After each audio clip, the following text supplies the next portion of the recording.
33,333 miles in 3 years.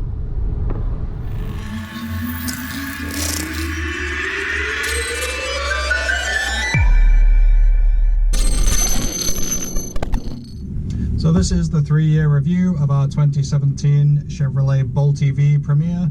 It's been a great car for us. We have done a bunch of road trips. We've been up to Canada, through Quebec City, down to Montreal, Ontario, back around Michigan, and through multiple trips over from Boston to Ohio and back, through the various stages of infrastructure. Our first trip in this was all the way up to Montreal in Canada, several years before a couple of years before the channel was even running. We've got lots of fun memories. I'll break down in this video what we've loved about it, which is the majority of things, the things that have maybe been a drag, and how it's held up after 3 years.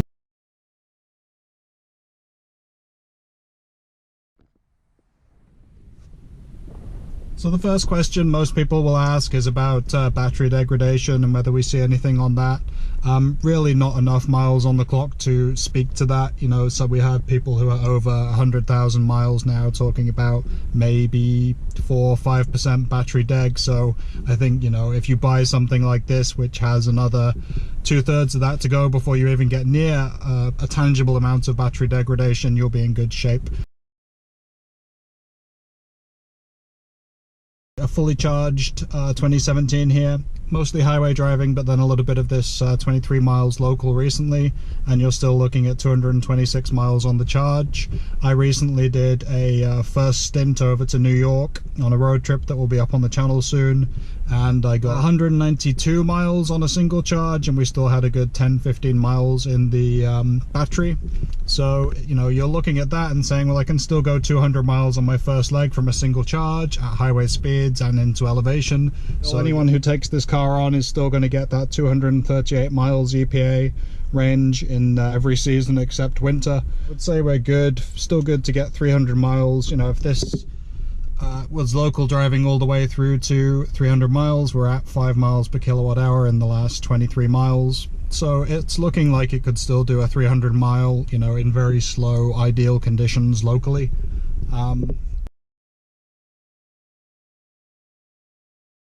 And things are holding up pretty well in here. I have seen some reviews. I know my friend Brendan at Be Energized has had some problems with his 2019 in the carpet areas. We really haven't seen any of that. I mean, it's very basic. The mats that come with it are pretty, you know, don't cover a whole lot. It's more practicality and durability than luxury or soft touch. Everything is pretty hard to the touch.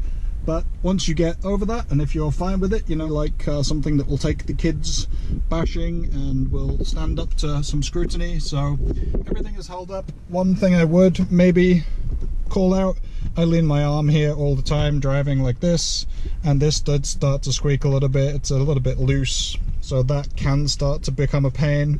But overall, you know, everything is holding up. Nothing has been an annoyance to the kids back there. Plenty of space. And we'll jump in the back to take a look now.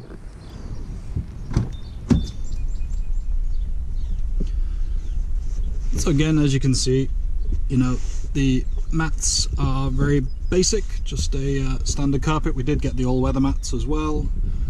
They've held up okay.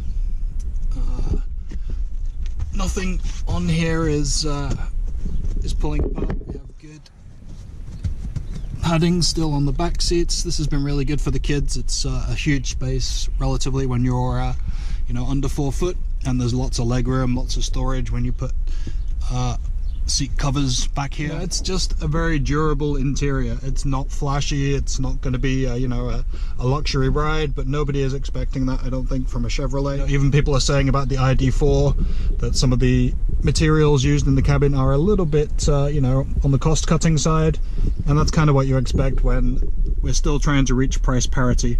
We're still trying to get to a point where we can spend more on the interior because battery prices come down.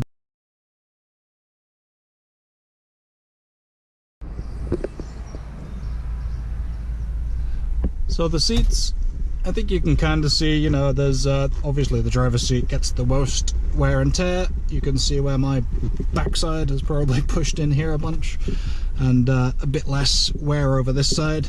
So I guess that suggests I'm sitting over there, and that would gel with leaning on this thing, which is a little bit squeaky now. You can see the main problem probably people have. I really still drive this on, you know, 1,000-mile trips here and there, and it's just fine. You know, it's not the most comfortable seat ever in the world, obviously, but it does the job. You find a nice comfortable position. There's lots of room to stretch out if you need to. So I've never had really an issue with it, but I know a lot of people do, and it's a valid concern. There's a little bit of wear and tear there. It's starting to degrade, and that means with the lack of padding on this side, or the very limited padding, you start to run into this bolster here, which is, you know, that's as solid as it gets, and that's not something you want to be leaning on for a long time. So you have to adjust your seating position perhaps to find the right place for that. They're very narrow, of course, but that doesn't really impact me. There's not much padding there, you can feel that. You know, the 2020 has definitely added more padding to this area, the lumbar support, and I think there's a little more on the side here, not too much, but, you know, just enough to notice it. And you just have to sit in, you know. I don't know the actual ratio, but can't buy or lease this car if you're gonna not want to sit in the seats and drive a long way, unless it's like a second car for your household. So be very aware of that. Take a feel, sit in it. If you can, get it on a, you know, longer take home, or try and go on a longer ride just to feel whether you can find somewhere that's comfortable for you, or if it really is going to be a deal breaker.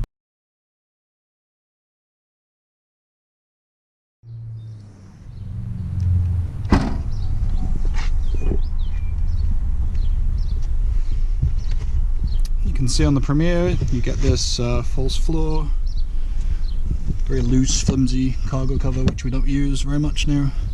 Still got its original trickle charger, which we used for a good couple of years really, before getting L2 hooked up.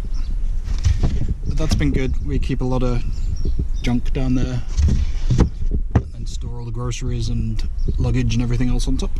Again, you know, scratches here and there, the occasional ding, but broadly it's functional, usable.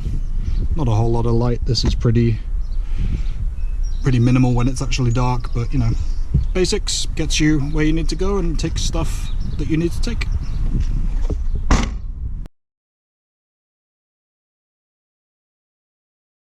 One of my favorite features has been the instrument cluster. I think the Bolt EV is one of the best in the business when it comes to simplicity of data shown, but everything you need all in one place. We always switch to the enhanced view right away and get the max and min there. The sensor console here, there hasn't been loads. You know, one improvement notably in the 2020 has been the cameras, which we'll get onto. But you know, these do their job. If you're getting into a 2017 model used and you don't have a great need for anything that is super high definition, if this kind of very basic camera layout front and back will do you, you'll be in good shape. Just noticed a lot of HD cameras coming on the market in the intervening 3 years, but certainly I don't think, you know, there's anything to be let down by just for slightly lower resolution cameras. A few more options here in on the 2020 than on the 2017, but again, everything you need functionally. Android Auto, it updates itself. Apple CarPlay is the same kind of proposition, so there's no navigation in either this or the 2020. Lots of space down here. Everything's held up in terms of just the occasional little ding, but it still does its job.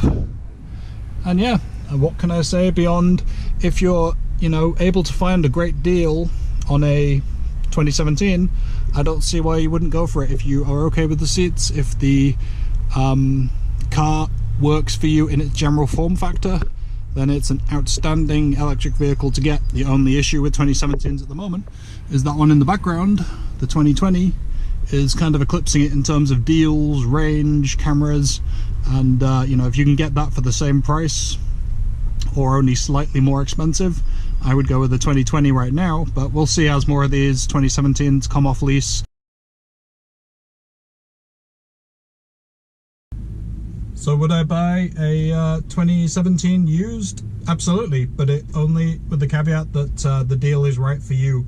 If you can get a deal that is very close, or a better lease even, with a good residual on a 2020 Bolt EV, I think that's the way to go, just because of the extra range, the slight improvements in camera, hardware, and software in the infotainment. There's just enough there to make it worthwhile and probably make it worth a few thousand extra. But as more of these 2017s come back, as we're doing right now, handing it back, the price should come down on those used Bolt EVs. So once you're getting down into the 15,000 kind of area, maybe 15 to 20,000 depending on your spec and you know, how many miles are on the clock, most of these shouldn't have much more than 35, 36,000, maybe up to 40,000, but that's still a very long, healthy amount of warranty left, you know, with 100,000 miles on the battery warranty. And you know, it's a good place to be if you're getting into a used Bolt EV. The drawbacks that people note, they haven't changed for the 2020. It's still, no, not really. There's still 55 kilowatt max charging. Obviously, you do get the issues in the winter. That will still happen on every electric vehicle.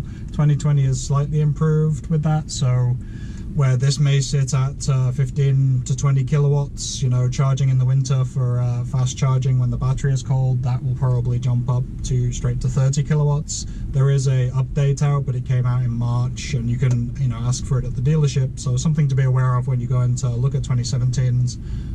We haven't seen too many people be able to test it purely because it came out late winter, and the opportunity to see how it worked in cold temperatures wasn't really there. And in terms of the interior holding up, obviously inspect the car, the individual car, you know, but we've had kids, dogs, multiple passengers, luggage stuffed in here to the gills, and it's still looking pretty good, I think. We had a puncture, and they replaced the tires. Routine maintenance for tire rotation, changed the air filter once. Minimal trips to the dealership. We'll be sad to see it go. I you know, have a lot of fond memories of this car, our first true all-electric car, but we have another Bolt in the driveway. The adventure continues on EV road trips, and you'll get a little bit more out of those EV road trips with the 66 kilowatt hour pack on the 2020. But anyone who's getting into a 2017, I think they'll be, you know, as long as you've gone through that due diligence of, does the pack look okay, does the seat feel right to me, you know, does it look okay inside and out, then I think you're in good shape. You're going to have a lot of fun miles with this car. So let me know, have you looked at 2017s? Did you end up in a 2020 because the deals are so good? Is the Bolt EV just not the car for you? The seat, or the slow charging relatively when you're on a DC fast charger? Anything that, you know, is typically an issue for the Bolt, let me know in the comments what you think. What have you loved about your Bolt if you have one? What have the drawbacks been? And where do you stand on getting a used 2017? What kind of price is right versus, you know, just getting one of the great deals on the current 2020? Thanks for watching. Yeah, see you soon.